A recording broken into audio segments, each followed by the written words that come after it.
Allow me to give you an example. I do this every year. This is all in a day's work for a professor. All right. Can you see what this is? Look. Look at it. Look.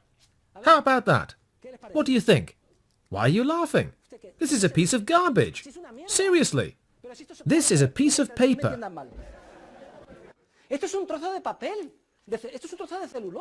It is a piece of cellulose with a little ink on it. It's nothing. Why are you laughing? Why are you getting nervous? This is nothing.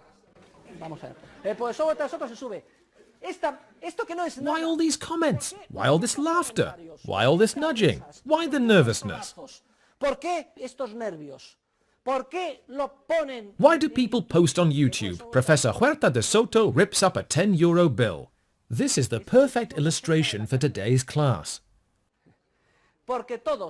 Because each and every one of you, the moment I did this, and you will never forget it, and the class has cost me €10, projected onto the bill what you would do if you had it. And you think, well, with that bill today, since I am short of money, I could pay for my bus fare, and I could have a sandwich, and I could pay the entrance fee to the disco.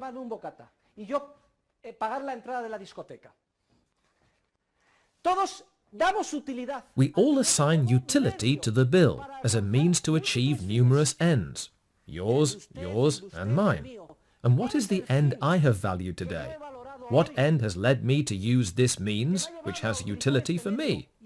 Precisely to communicate to you in class today, through an illustration you will never forget, the concept of utility projected onto the means whenever people act. I have said that the means is subjective.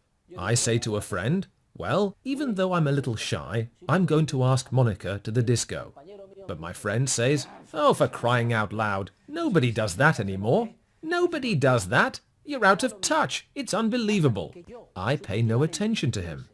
The mere subjective belief on my part that something will enable me to achieve my end is sufficient to turn that something into a means, and thus into an object of study in economics and an object of exchange in the market. Let me provide you with a much more illustrative example. Let us imagine that we are in the middle of a primitive tribe, perhaps of cave dwellers in New Guinea, or a tribe in the middle of the Amazon, hunter-gatherers, for instance. And the chief of the tribe has a son who gets sick. He becomes terribly ill with tonsillitis.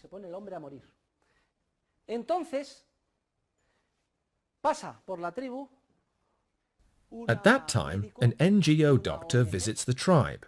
She diagnoses the illness and attempts to give the child an injection of antibiotics. However, the chief of the tribe subjectively believes that it is much more efficient to call the witch doctor and ask him to perform some chants and exorcisms around the boy to rid him of the evil spirits that are keeping him bedridden.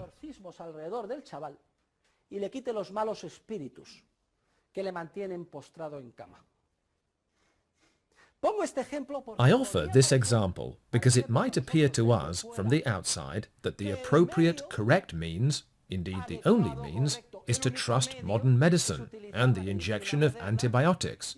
Nevertheless, if the chief of the tribe is convinced that modern medicine and antibiotics are worthless, and that the exorcisms of the tribe's witch doctor are valuable, the means is the tribe's witch doctor, and not the antibiotics.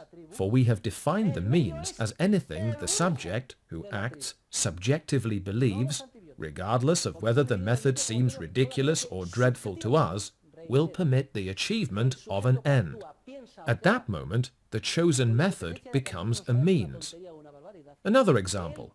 If a young woman or a young man, in Italy for instance, where both men and women are particularly elegant, believes that if every night she applies 8 lotions to her face, the next morning she will wake up more beautiful and with fewer wrinkles, it does not matter that in the vast majority of cases this is false.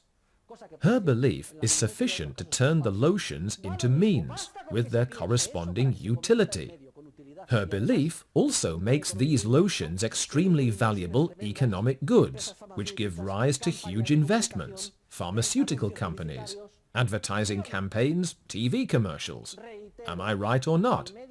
I repeat, the means is also determined subjectively by the actor in the context of each action, and its entrance into the economic sphere depends on the subjective valuations of the end and of the also subjective utility which the actor assigns to his or her means.